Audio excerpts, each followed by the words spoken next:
I've always wanted to make zines. It's always been something I've been interested in, and I have a friend who, she made them, and you know, I am the type of person who, if I'm not going to be amazing at something the first time I try it, I don't want to do it. That's just, you know, it's just the gift that comes with being autistic and ADHD. And so, you know, over the years, I've watched her kind of like go from very, very simple zines to like more complex. And she started learning watercolor, and she's like, her talent has grown. And so it really inspired me to try to do something of my own. And I always wanted to do something travel related. And so because we were in Japan in 2024, I was like, okay, this is the first thing that I want to do. So I did the Japan travel guide, and I started with the cover of it. It's the first thing I painted. I used watercolors, and then I used, basically this is, you know, I think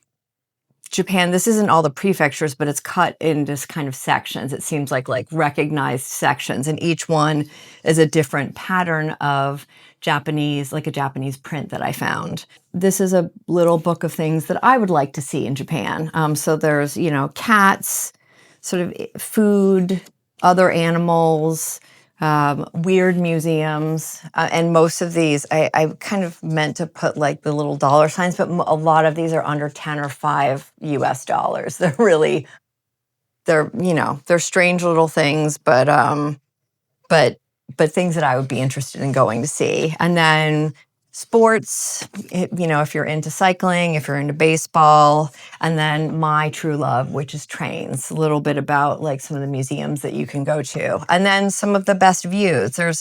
There's 3 kind of famous views of Japan. And I think I just discovered one yesterday, which was the end of the Shonan monorail, or hanging monorail. So that's like, there's a special viewing platform of Fuji.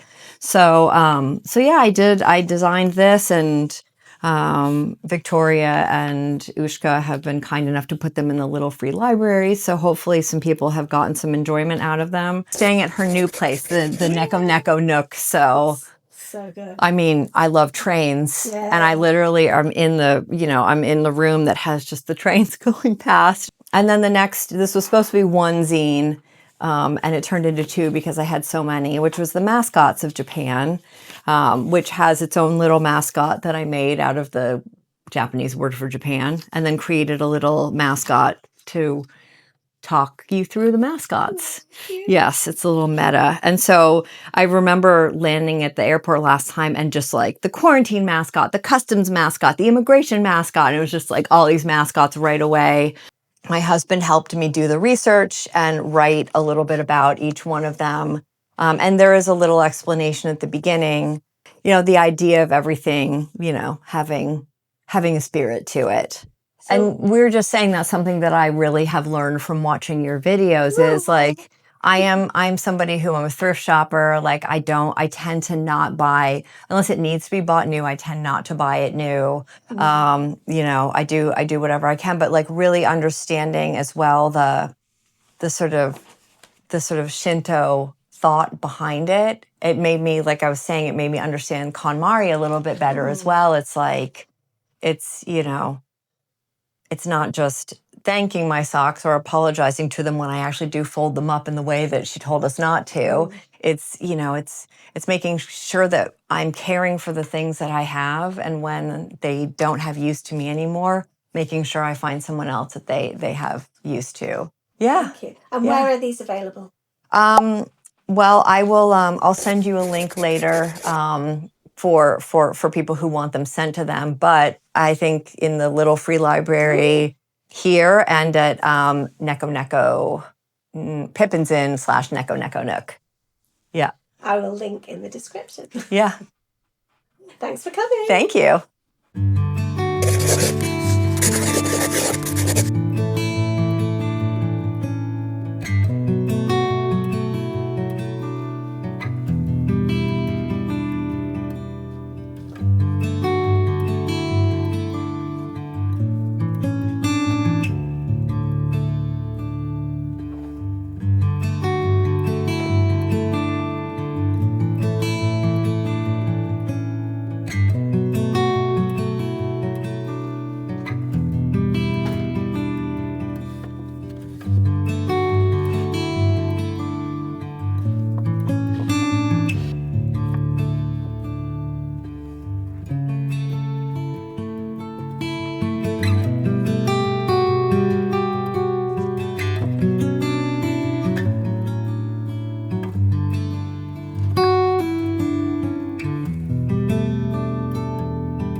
Hello, I'm in my plant.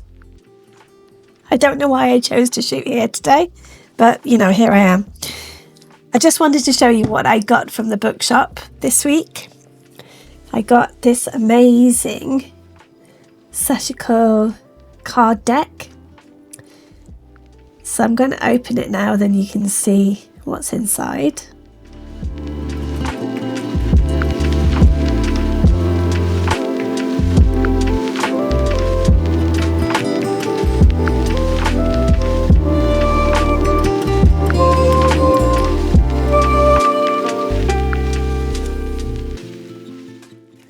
So as you can see, there's a card for each project. So I'm hoping to do 52 in 1 year so that I can make a quilt for my bed. Each card has the design on the top, the description, as well as the actual pattern so that how you can trace it out on your fabrics. So this one has these different coloured stitches, and that is to show you the stitch order of how to work, which is really handy as well, because that's one of the things that people get tripped up on with Sashiko is the pattern of where to start your stitches and which direction you go in.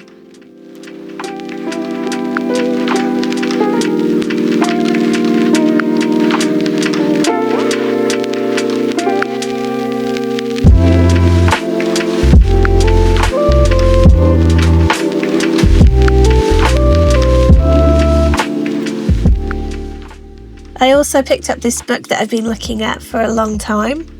It's all about Japanese colourways.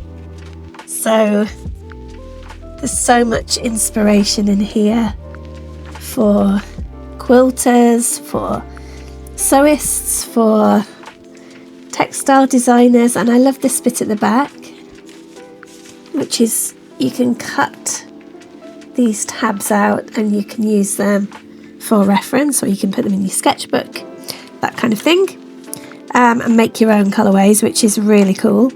But Japanese colourways are very particular, so I really wanted it.